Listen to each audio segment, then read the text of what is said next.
ఇంకొంచెం లోతుగా వెళ్తే ఈ రెండు ఏం చేసాయంటే సింహాల్ని నా జోలుకు రాకుండా కాపాడాయి. ఏంటి? శత్రువు నా దగ్గరికి రాకుండా కాపాడాయి, శత్రువు నాకు కీడు చేయకుండా కాపాడాయి, శత్రువు నా మీద కన్ను వేయకుండా ఈ రెండు నన్ను, ఈ రెండు ప్రార్థన. ఇంకొక మాట చెప్పాలంటే ఈ రెండు నాకు కావలి కాసాయి. నేను ఈ రెండు చేయడాన్ని బట్టి అక్కడ సింహము అని రాయబడలేదండి దానియేలు గ్రంథంలో, సింహాల బోను. ఏంటంటండి, చాలా సింహాలు ఉన్నాయి.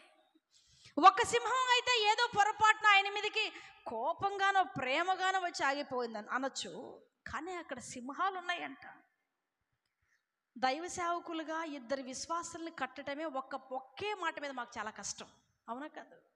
ఇద్దరు విశ్వాసుల్ని ఒకే మాటలో కట్టాలంటే చాలా కష్టం. ఆమె ఒక మాట చెప్పిద్ది, ఆయన ఒక మాట చెప్తాడు. కానీ సింహాల బోన్లో ఉన్న సింహాలన్నీ అనుకుంటున్నాయి అంటారా, దానియేలు గారు జోనికి వెళ్ళావా, వేసేస్తాను నేను.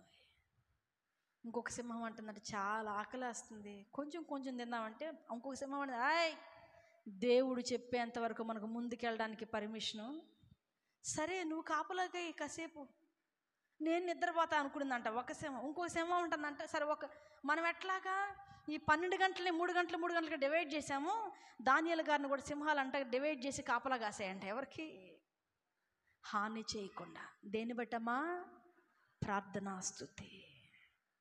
ఇంకొంచెం మనం ఆలోచన చేస్తే సింహాలు ఆయన కాలు దగ్గర ఉన్నాయంట. ఎవరి కాలు దగ్గర? మన బోటోలుగానే అయితే గుండెకి చచ్చిపోయి ఉంటారు, అవునా కదా? నిద్రపోయి ఉంటారు, అసలు ప్రశాంతంగా ఉన్నారంటండి. ఎవరు? ఆయనకి ఏం ధైర్యమో దానియేలు గారికి నాకు అర్థం కాలేదండి.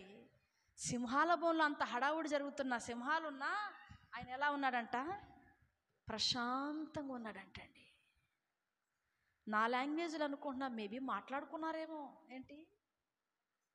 పరిశుద్ధ అగస్టిన్ అనే ఒక భక్తుడు ఉన్నారండి, ఆయన సింహాలతో మాట్లాడేవాడంట, జంతువులతో మాట్లాడేవాడంట. ఎవరండి? అగస్టిన్ గారు. మేబీ దానియేలు గారు కూడా మాట్లాడారేమో నాకు అనిపించింది. వాటి లాంగ్వేజ్లో చెప్పాడేమో, మీరు తినే వ్యక్తి నేను కాదు. వాటికి ఆకలి లేదంటే బ్రహ్మాండమైన ఆకలి ఉందండి. ఎవరికి?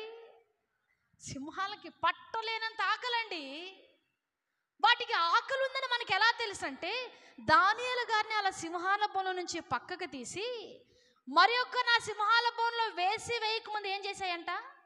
వెముకలతో సహా ఏం చేసేయి. ఈయన మనిషే, వాళ్ళు కూడా ఎవరు?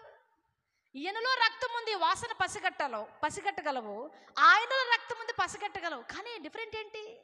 ఈయన్ని తినలేదు, వారిని తినేసింది. ఎందుకు వారిని తినేసింది?